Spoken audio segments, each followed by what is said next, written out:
नीरज ग्रोवर चाही कुंतरुक सुबह मतमदा उत्तर प्रदेश तगी महागना असा अमगा लोइनेना मुंबईदा लागलम्मी अदुगा इक्ता कापुर की production house Balaji Telefilms ता कास्टिंग डायरेक्टर ओइना थबक तौरमी महागना ममिंग चटपा टीवी सीरियल कया अमा टीवी शो कया अमगे कास्टिंग डायरेक्टर ओइरमी महाकी मनाक्ता अनौब मियोय कया अमसु उनबा लागलम्मी टीवी सीरियल फिल्म शोदा पुथोकपिनबा हाइरमखी अदुगा महागनासु महाकी ngamba makai mateng pangduna puthokpasu torongki mahangna balaji Telefilms ता थबक तौब लोरबा मतुंग नुमिदांग वाइरमगी मतमदा चार बंगला रोड की मनाक्ता लैबा कॉफी कैफे तेदा चंगदुना महाकी ममानबसिंगा पुमिनबा अमा ओइरमी हारिबा असि महाकी नति निमित खुदिंगी रूटीन अमा ओइरिबनी असमना मखोइने नति निमित खुदिंगी फमदुना वारी वाताई तौबा मखोइगी अवा नुंगाई वारी कया ताथोक तासिन तौदुना लाकपा अदुना नोमा 2008 मार्च थादा अनौबा मियोय अमा लागलामी मियोय अदुदी मरिया मोनालिका सुसाई राजनी महाग असी कर्नान फिल्म की एक्ट्रेस अमनी कर्नान फिल्म की जुट कौबा फिल्म अमदा लीड रोल लौख्रबिनी अदुम ओइदुनसु मियामना माबु कया खंगनबदी ओइरमदे महाकी तुंगी लंबिदा माई पाकनबा होनगदबा कया अमसु वालिबनी असमना मखाताना मुंबईदा लाक्तुना होटल लैरगा हिंदी टीवी शो एड्स अमदी फिल्म की ऑडिशन कया अमा पिरमी होटल दगी अमुक महाकी ओइबा रेंगी युम अमसु लौदुना लैरमी महाकना ऑडिशन कया अमा पीदुना लाखिबा अदुना नोमा नीरज ग्रोवरगसु थेंगनरमखी मखोइना थेंगनदुना वारी वाताई सानदुना मरुप अमा ओइना तिनरमी अदुगा महाकी थबकता नीरजना मतेंग पांगनबसु हाइरमी नीरजनासु बालाजी टेली फिल्म्स प्रोडक्शन दा ऑडिशंस पिहलमखी असुना मखोइ अनि मार्च की अप्रैल फाउबा फजना लोइनबा वारी सानदुना लाखिबा अदुना कॉफी कैफे देगी ममानबसिंगसु उनहलमी हाइबदी मखोइ मसेन सक खंगनहलमी अदुगी मतुंग तारकपदा कैफेदा उनब खुदिंग मोनिकासु याहलमी मखोइ अनि पुनमदा यामना हराउजबा नोमिनबा नुंगाइबा अमा ओइना पुमिनबा अदु नीरजकी ममानबसिंगसु मखोइ अनिगी मरक्ता करिगुंबा अमा लैनरे हाइना खनरमी मखोइ अनिगी मफमदा चुमना तिनबा मरुप अमा ओइबदगी हेंदोक्तुना अतोप्पा मरी अमा लैरे हाइबा खंगनरमी मारियासु नीरजका पुनमदा महागी कानबा खर मखैदी ओइरिबनी अदुबु मारिया असि हानना अतोप्पा नुपा अमगा खंगनजबा लै हाइबदी नीरजना खंगलमदे अदुगा मारियाना खंगनरिबा नुपा असिसु अराइबा मी अमदी ओइरमदे ममिंगना इमेल जेमरोन मैथ्यूसनी महाग असि इंडियन नेवीदा लेफ्टिनेंट ओइना थबक तौबनी अदुगा महाग असि मैसोरदा लैबनी 2008 ता महाकी पोस्टिंग असि कोचीदा तारमी अदुगा महाग असि मारियागा लुहोंगदबगी हाइना सिंगदुना लैरबा नुपा अमनी मारियाना मुंबईदा चटखिबा मतमदा जेरोमदा नुंसा थीबा पाखटपा अमदी खंबल चाउबा अमा ओइरमी हाइबा मतांग अदुदा मारियाना जेरोमदा नीरज ग्रोवरना मारियादा क्रश ओइ हाइना हाइरमखी मतम अदुदा हानदगी पाखटपा खंबल चाउबा अदुना जेरोमदा असाउबा अमा ओइरमी असुमना 6 मे 2008 यौरकपदा मारियाना मुंबई की Malad West Dheeraj Solitaire building 4th floor flat number 2001 दा रेल लौदुना शिफ्ट तौरमी हाइरबा नुमित अदुदा मारियाना लैरिबा फ्लैट अदुगी बाथरूम यादबदगी थंगनबा मयूरी प्रजापति की युमदा इरुजनबगी दमक चलमी असुमना इरुजबा लोइरगा थोरकपा मतमदा मारियागी थोंगांदा मियोय अमा लेप्तुना लेरमी मारियासु मियोय अदु लैरमबदा अंगकपा अमा ओइरमी अदुगा मियोय अदुना मयूरीदा महाग मसाबु ताक्चरमखी महाग असि नीरज ग्रोवरनी मारियाना फ्लैट असिदा शिफ्ट तौबदा मतेंग पांगनबा लाक्लिबनी हारमलगा मारिया अमदी नीरज मखोय अनि युम अदुगी मनुंगदा चंखिरमी अदुगा असोमदना नीरज की ममानबसिंगना नीरजपु कैफेदा गायदुना लेरमी नीरजना कैफेदा लाकमंदबदगी ममानबसिंगना फोन तरोलमी नीरजना फोन अदु पाइखतुना ngasidi नीरज लाक्लरोय मारियाना युम अनौबदा शिफ्ट तौबदगी महागना मतेंग पांगनबा लाक्लमबनी हाइरमखी ममानबसिंगना नीरजपु कैफे अदुदा लाक्नबा हाइरमी मखोइगा पुन्ना कॉफी थकमिनबा अमदी वारी वाताई सानरबा मतुंगदा मारियागी मतेंग पांगनबा चटके हाइरबसु चलो हाइरमखी अदुबु नीरजना यारमखीथे अदुगा phone थमखिरमी Asumna Neerajna Mariagi mating pangduna numidangi pung 8:30 10 adoi fauba leirami yum anoba hongjilakpanina maduda potchai loisinba lauthokpa semjin sajinbada madam adum changlibani makoi anina asumna loisinminingai pung 12:30 muk takhirami matam aduda Jerome Mariada phone toroklami makoi anina wari sanabada Neerajsu mafam aduda mahaki mating pangduna lei hairamki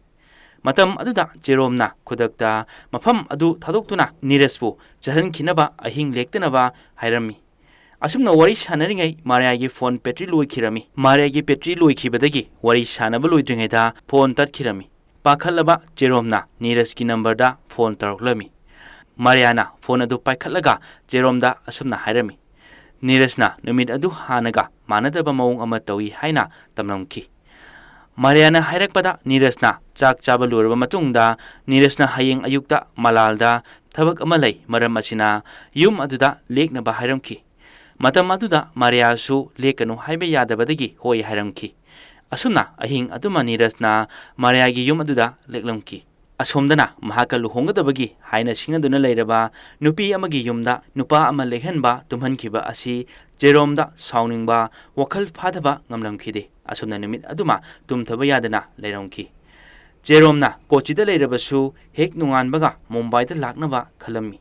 asumna flight ticket kaktuna Jerome na Kochidagi Mumbai da ayuk anganbada laklamki Jerome na Mariana leiriba flight aduda changnabagidamak ayuki pung 8 aduaida laklambani adubu building adugi security ka na mahak asi kanano kadaida chakadabano kari ming kaubagi haina hanglami adubu myoi aduna flight 2001 da makhoigi mari mata thokpa myoi ama lei hariba mafam aduda chakadabani yam thuna thorakani mabu building aduda changhannaba hairami asumna security card aduna changhankhibani 2001 gi flight yauduna thong hangnaba hairami matam aduda Mariana thoraktuna thong hangdoklubada Jerome leptuna leirami Mariana ingak ngakna yenglingai Jerome na manungda changlakhibani matam aduda Neerajsu mikap thoraktuna haugatlami makoi anina ka adugi manungda thengnabada Jerome na Neerajbu masak khanglami Neerajnasu Jerome bu masak khanglami makoi hanana photo yenghanduna masak khangnakrabani Neerajna Mariada Jerome asi nahaka koinaba nupara haina hanglami matam aduda khosaunarba Jerome na Neerajbu phuba horakhibani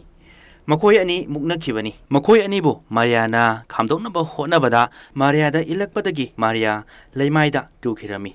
mahangna haugatpa matamda Jerome gi makhutta thang sori ama paiduna leiramki Mariana khamdokpa nangdringai Jerome na Neerajta landaba haukhibani matam adudasu Mariana thang adu munthoknaba honarami matam adudasu Mariagi khutta thana khara soklamki Jerome na Maria bu inthoktuna hanjin hanjin Neerajta landakhibani asumna mafam kayada thangna landakhiba aduna Neerajsu mafam aduda wakhal mangduna takhirami aduga Jerome na Mariada hairakpagi matungina Neerajna mafam aduda taduna leiriba asi pung 4-5 faubadi sikhiroi hairami aduga Mariada bathroomda changnaba hairami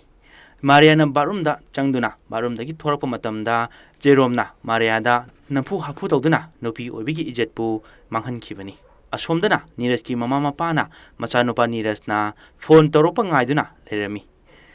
hana mamangda haibadi Neerajna nuti numit khudingi mamada phone tawduna wari sanarami adubu 7 May numit adumadi Neerajki call laktaba aduna Neerajki mamada pakhatpa phawrami aduga Neerajta call tawrabasu phone adubu kana amatana paikhalamkhide Neerajna phone paikhattabadagi Neerajki cousin Nishanda phone tawrami mahaksu Neerajna leiriba building aduda leibani haibadi Jar Bangla Road ta leibani Nishana Neerajta phone tawbani adubu phone paikhattabadagi Nishana Neerajka yamna naknaba mamanaba Nisha Lalda call tawrami mahaksu karisu khanglamde adubu mahakna Neeraj asi 6 May da Mariagi anoba hongjinkiba flat aduda leiki haibadi khanglami asumna makoina wari sanaringai tanja aduda Nisha Landa Mariana phone toroklami hariba call adu Jerome na Mariada tawnaba haikibani ngarang Neerajna Mariagi yumda laklamnaba matung pung ama adwaida mahaki phone kauthokna chakre hayu hairamki asumna Mariana Nisha Lalda haiba matamda Nisha Lalna Mariada halamki adudi mahakna nangi yumdaki chakhiba matamda mafam kadaida chalamgadagi haina halamki मदुदा मारियासु मधुमक्ति चप चाबदी खंगदे अदुबु ngarang नीरजना हाइगिबदा निशागी युमदा birthday party अमा लै अदुदा चकनी हाइरमी हाइना निशान लांदा तमलमी अदुगी मतुंगदा चेरोमना मारियादा मनाक नंगना लैबा hyper city मॉलदा चटनबा हाइरमी मफम अदुदगी अचौबा polythene bag पर्दा थांग अमदी air freshener न चिंगबा लैनबा हाइरमी मारियानासु कई मरमगिनो हंगबा तौदुना हाइरिबसिंग अदु लैरमी असुमना पोसैसिंग अदु युमदा पुदुना चेरोमदा पिरमी चेरोमना बारूमदा पोसैसिंग अदु पुसिंदुना चंखिरमी अदुगा मारियादा चंगलक्तनबा हाइरमी फगलांगदा तैरिबा इसिंग अदु तैथोकनबा हाइरमलगा बारूमदा चंखिबनी अदुगी मतुंगदा चेरोमना मारियादा महाकी ममानबी किरणदगी कार वाइनबा हाइरमी मारियाना मागी ममानबी किरणदा फोन तौदुना किरणगी कार अदुबु वाइनबा हाइरमकी किरणनसु यारमकी असुमना चेरोम अमदी मारिया मखोय अनि पुंग अनि अदुवाइदा अंधेरेगी चार बंगलादा चलमी मखोय अनिना किरणगी युम यौदुना कारगी शो पाइदुना मखोयना सोलिटरी बिल्डिंगदा अमुक लाखिबनी नुमितुगी नोंगालबा मतुंग नुमिदांग वाइरम पुंग मरी अदुवाइदा सिक्युरिटी कार्डना मखोयगी बिल्डिंग ममांगदा हुंदाई सेंट्रो कार अमा खामदुना लेरंबा उरमकी अदुगी मतुंगदा मारियाना पॉलिथीन बैग अचौबा खरा पुथरक्तुना कार अदुदा हापसिलमी अमुकसु मथक्तगी पॉलिथीन बैग लौथरमी असुमना पॉलिथीन बैग अहु मरी सुरमी अदुगा अकोनबदा यामना चाउबा यामना लुम्बा बैग अमा जेरोम अमदी मारिया मखोयगी अनिना थांगथरक्तुना मखोयगी कारदा हापसिंदुना चटखिरमी मखोय अनिना मुंबईदगी 90 किलोमीटर लापना लैबा मनुरोमदा चलमी असुमना नुमिदांगी मतम यौरमी अदुगा मखोयना महेंदरगी ऑयल पंप अमदा पेट्रोल पोर्टलदा खरा लौरमी अदुगी मतुंग खुंगंगी अचिकपा मफम अमदा बैगसिंग अदु लौथदुना पेट्रोल हाइजिंदुना मई थादोकलमी मई थाबा लोरबा मतुंग नुमिदांग पुंग मापन अदुवाइदा मखोयगी फ्लैट अमुक हलक्खिबनी अदुगी मतुंगदा मखोयगी युमदा अनौबा कलर पेंट तौनबा मी कौरमी असुमना मखोयगी युम अदुदा अनौबा मचुगी कलर तैसिलमखिबनी असुमना लैनरिङै नुमिदांगी पुंग 10 मखाय अदुवाइदा निशाल लाना मारियादा फोन तौरलमी हौजिक फाउबा नीरज फंग्री मरम असिना मिसिंग रिपोर्ट अमा इखतपा चकदबनी अदुना नीरजकी फोन मारियादा लैहौबा अदु पिरकनबा हाइरमी मारियाना मखादा कुमथरक्तुना नीरजकी फोन पिरमी अदुगा मारियासु यावना मालाड पुलिस स्टेशनदा नीरज मांखिबगी मिसिंग रिपोर्ट इखतपा चलमी असुमना मालाड पुलिस स्टेशनदा नीरजकी किडनैपिंग केस अमा इखतलमी अदुगा नीरजकी मपाना लोखनवालागी कैथेनसिंगदा नीरजपु कनागुम्बा मियोय अमा हेक्तना उरबदी पाउ हायरकनबा हायदुना पोस्टर थेलमी अदुगा नीरजकी मफम हायबंगम मियोयदा लुपा लाख अमगी अवार्डसु पीगनी हायरमी अदुगा मतम अदुगी क्राइम रिपोर्टर जिग्ना बोरादा कॉल तौदुना नीरजकी मतांगदा पाउ हापनबा हायरमी अदुबु अहानबदा जिग्ना बोराना यारमखिदे असुमना मियोय कया अमा मांगलेबनी अदुबु मियोय खुदिमक्ता पाउ ओइना संदोकपदी ओइथोक्तबनी हायरमी मखाताना नीरजकी मपा अमरनाथना हाइरिबा केस असिदी मयामदगी मानदबा केस अमनी अदुबु जिग्नाना यारमखिदे अदुगा फोन थमखिरमी नुमित खरनी लेरबा मतुंगदा अमुका जिग्नादा याम वाना अमरनाथना कॉल तौरक्तुना वारी पुंबा तमलमी मतम अदुदा जिग्नासु अमरनाथकी अवाबा अमदी वारीसिंग अदु पाउ ओइना हापलमी मालाड पुलिसना इन्वेस्टिगेशन हौरमी महाकी ममानबसिंगदा वहंग पहंग तौरमी नीरज कुरबरगी कॉल रिकॉर्डसिंग येंगलमी नीरजना 6 मेगी नुमिदांगदा अरोइबा ओइना मारियादा कॉल तौरमी अदुगा 7 मेगी अयुक्ता मियोय कया अमगी मिस कॉल लेरमकी अदुगी मतुंग पुंग 13 मखाय अदवाइदा नीरजकी फोनदगी मारियाना निशान लालदा फोल तौरमी अदुगी मतुंगदा हाइबा नंबर असिदा निपाल रक कॉल रिसीव तौरमकी मयाम अदुगी मरक्ता सेकेंड खरा खकी ओइना पाइखतलगा कखिबा अमा यारोमी मदुगी लोकेशन यिंगलुबा मतमदा मारियागी युंगी लोकेशन ओइरमदे मनुरोमदा चटपगी मफम अमदनी जेरोम अमदी मारियाना मनुद नीरजकी हक्चांग लंगथोकबा चटपा मतमदा मियोय खरगी फोन लाखिबा अदुदा सोइबदगी मारियाना मियोय अमगी कॉल रिसीव तौखिबनी सेकेंड खरा खकी ओइरबसु कॉल रिसीव तौखिबा अदुना मखोगी लोकेशन खंगमंगम खिरमी पुलिसना मारियाबु वहंग पहंग तौरमी मतम अदुदा मारियाना हायरमी जेरोमना मारियाबु उनबा लाक्लमी अदुगा मखोय अनिना शॉपिंग तौबा चटखी हायरमी अदुगी मतुंग जेरोमना नेवी ऑफिसर चितेशतगी कार वाइखिबनी हायरमी पुलिसना चितेशपु थिरमी अदुबु मतम अदुदा चितेशती मागे ट्रेनिंग मफमदा लेरमी मरम असिना चितेशना मतौ करमना car पिरमगनी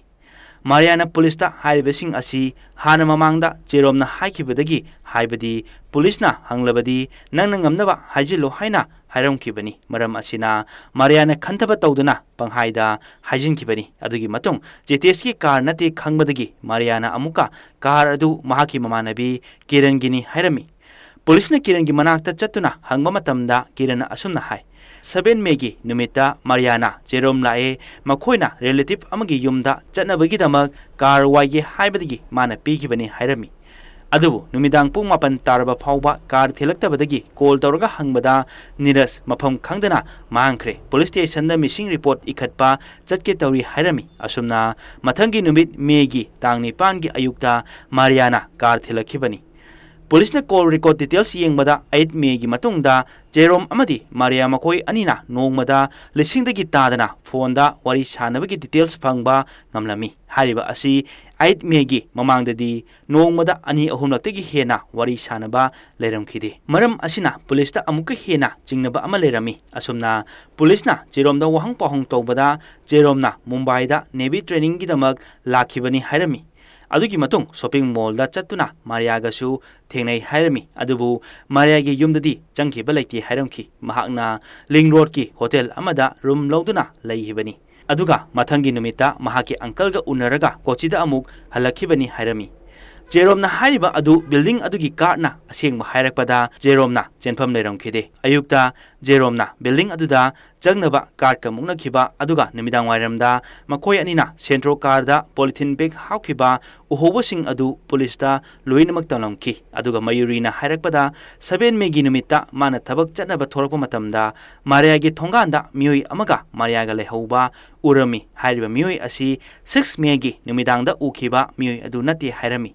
Police na thigalakpa amadi evidence sing adugi matung inna 20 May 2008 ta Mariabu police ki custody da puraktuna akan mamongda wahang pahong torami matam aduda su asengba amata hairamde aranba semjin sajinba amamuk hai torami adubu CCTV footage call record mayam adu puthokpada Mariana asengba loina haidokhibani hairiba adu tabada police da su angakpa ama oirami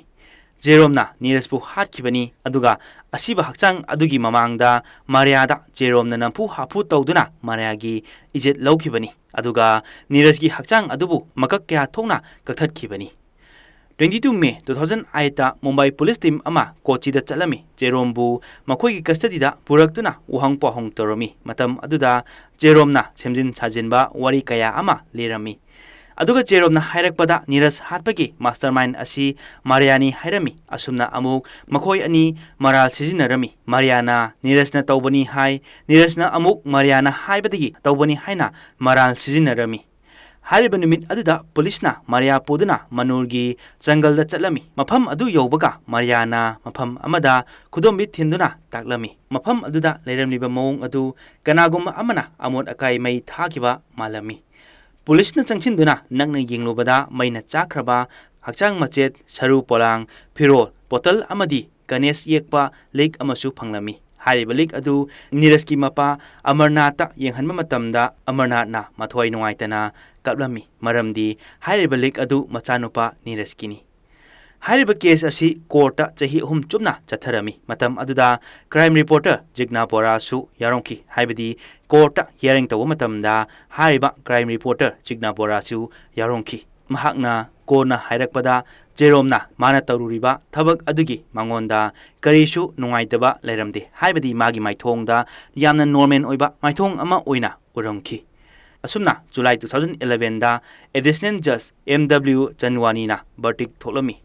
Jerome Matthew bu section 304 gi matung ina Niras hatpagi chahi taragi cherak pirami aduga evidence manghanbagi chahi ahungi cherak amaga haplami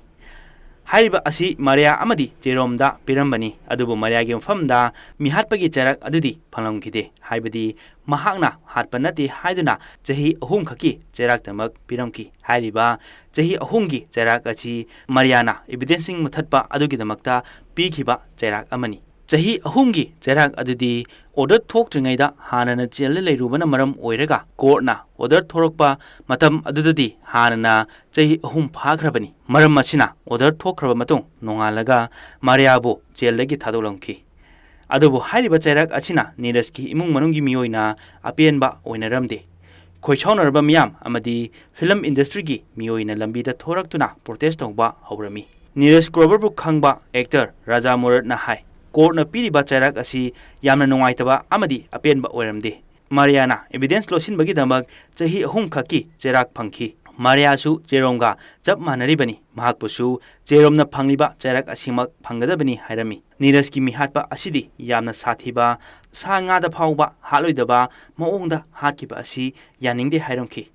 ꯊꯧꯗꯣꯛ ꯊꯣꯛꯈ꯭ꯔꯕꯒꯤ ꯃꯇꯨꯡ ꯆꯍꯤ ꯈꯔ ꯂꯩꯔꯒ Ram Gopal ꯕꯔꯃꯅ case ꯑꯁꯤꯒꯤ ꯃꯊꯛꯇ film ꯑꯃꯁꯨ ꯅꯝꯂꯝꯃꯤ, ꯃꯃꯤꯡ ꯑꯗꯨꯗꯤ ꯅꯣꯠ ꯑ ꯂꯚ ꯁ꯭ꯇꯣꯔꯤ꯫ ꯑꯗꯨꯕꯨ ꯊꯧꯗꯣꯛ ꯑꯁꯤꯗ ꯍꯪꯂꯤꯕ ꯋꯥꯍꯪꯗꯤ ꯍꯥꯏꯔꯤꯕ ꯊꯧꯗꯣꯛ ꯑꯁꯤ ꯖꯦꯔꯣꯝ ꯃꯊꯟꯇꯅ ꯇꯧꯕ ꯑꯣꯏꯔꯝꯒꯗ꯭ꯔꯥ ꯅꯠꯇ꯭ꯔꯒꯅ ꯃꯥꯔꯤꯌꯥꯁꯨ ꯍꯧꯕꯗꯒꯤ ꯀꯦꯁ ꯑꯁꯤꯗ ꯆꯦꯟꯅꯔꯤꯕ꯭ꯔꯥ ꯍꯥꯏꯕ ꯑꯁꯤꯅꯤ꯫ ꯅꯤꯔꯖꯅ ꯃꯥꯔꯤꯌꯥꯒꯤ ꯐ꯭ꯂꯦꯠꯇ ꯂꯩꯕ ꯃꯇꯝꯗ ꯃꯥꯔꯤꯌꯥꯅ ꯖꯦꯔꯣꯝꯗ ꯐꯣꯟ ꯇꯧꯗꯨꯅ ꯍꯥꯏꯈꯤꯕꯅꯤ, ꯑꯗꯨꯒ ꯑꯃꯅ ꯖꯦꯔꯣꯝꯅꯁꯨ ꯃꯥꯔꯤꯌꯥꯒ ꯅꯤꯔꯖꯀ ꯃꯔꯨꯞ ꯑꯃꯈꯛ ꯑꯣꯏꯅ ꯇꯤꯟꯅꯕ ꯅꯠꯇꯕ ꯑꯇꯣꯞꯄ ꯃꯔꯤ ꯑꯃ ꯂꯩ ꯍꯥꯏꯕꯁꯨ ꯈꯪꯂꯤꯕꯅꯤ꯫ ꯖꯦꯔꯣꯝꯅ ꯃꯊꯪꯒꯤ ꯑꯌꯨꯛ ꯑꯉꯟꯕꯗ ꯐ꯭ꯂꯥꯏꯠ ꯇꯣꯡꯗꯨꯅ ꯃꯥꯔꯤꯌꯥꯒꯤ ꯐ꯭ꯂꯦꯠꯇ ꯂꯥꯛꯇꯨꯅ ꯅꯤꯔꯖꯄꯨ ꯃꯤꯅꯨꯡꯁꯤ ꯂꯩꯇꯅ ꯇꯝꯊꯤꯅ ꯍꯥꯠꯈꯤꯕꯅꯤ꯫